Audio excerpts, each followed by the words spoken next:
మహాగణపతే నమ. గురుభ్యో నమ. మాతృదేవో భవ, పితృదేవో భవ, ఆచార్య దేవో భవ, అతిథి దేవో భవ. 3 ప్రశ్నలకి జవాబు దొరికిందనుకుంటాను, వివరిస్తాను. మొదటి ప్రశ్న, మనం ఉన్నా లేకపోయినా నిలిచిపోయేది. రెండవది, మన దగ్గర లేకపోయినా మన వెంట వచ్చేది. మూడవది, మన దగ్గర ఈరోజు ఉన్నది రేపు మాయమయ్యేది. ఇప్పుడున్నది రేపు మాయమైపోతుంది. అది వీటి గురించి ఒక కథ. అదేంటంటే అక్బర్ బీర్బల్ కథ. అక్బర్ బీర్బల్ కథ మీకు తెలుసు కదా. ఒకరోజు అక్బరు తన దర్బారులో రాజ్యసభ్యుల్ని చూసుకుంటూ ఈ 3 ప్రశ్నలని వేసి ఇది ఉదాహరణతో నాకు చెప్పిన వాళ్ళకి నేను బహుమతి అనేక బంగారు నాణ్యాలు ఇస్తానని ప్రకటిస్తాడు. అందుకు బీర్బల్ అంగీకరించి, రాజా నేను ఈ 3టికి జవాబు చెప్తానని ముందుకు వస్తాడు.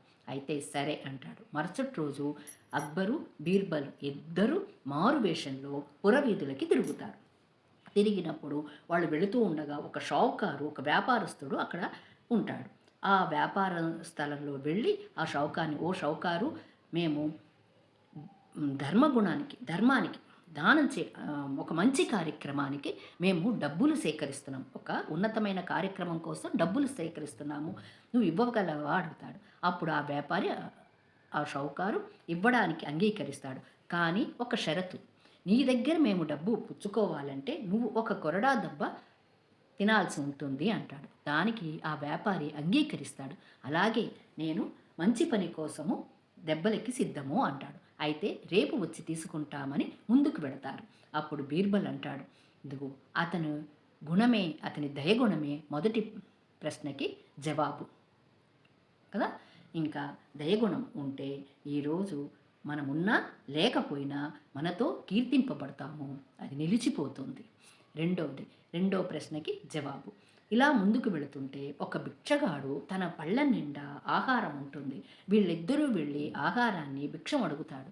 అతను నిరాకరిస్తే, నీ దగ్గర అంత ఉంది కదా, మాకు కొద్దిగా పెట్టొచ్చు కదా అని అంటే, లేదు, నేనే ఒకరి దగ్గర అడుక్కొచ్చుకున్నాను, మీకెందుకు పెట్టాలి, పొండి అని కసురుతాడు. అతనికి కీర్తింపబడడు, ఎందుకంటే అతనికి దానగుణం లేదు. అప్పుడు బీర్బల్, రాజా, అతనికి ఈరోజు ఉంది, రేపు ఉంటుంది, కానీ అతనిలో దానగుణం లేదు. దానికి దానగుణం, సరేనా. ఇంకా ఇలా ముందుకు వెళుతూ ఉంటే 3వ ప్రశ్నకి జవాబు. ఒక సన్యాసి తను తపస్సు చేస్తూ ఉంటే ఈ ఇద్దరు, అక్బర్ బీర్బల్ ఇద్దరు వెళ్ళి అతనికి అతిథి సత్కారాలు చేసి అనేక బహుమతులు ఇవ్వడానికి వెళతారు.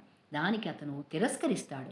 అతని నిరాడంబరతనే అతనికి ఉన్నతమైనది, దైవభక్తి కలవాడు. నాకు ఇవన్నీ ఈరోజు ఉంటుంది, రేపు మాయమైపోతుంది, ఇది నాకు అక్కరలేదు, నాకు ఆ దైవమే సర్వస్వము అంటాడు.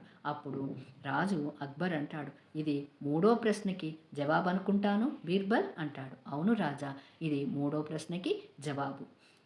దయగుణము, దానగుణము, భక్తి, ఈ 3 ఉంటే అన్నీ ఉన్నట్టే.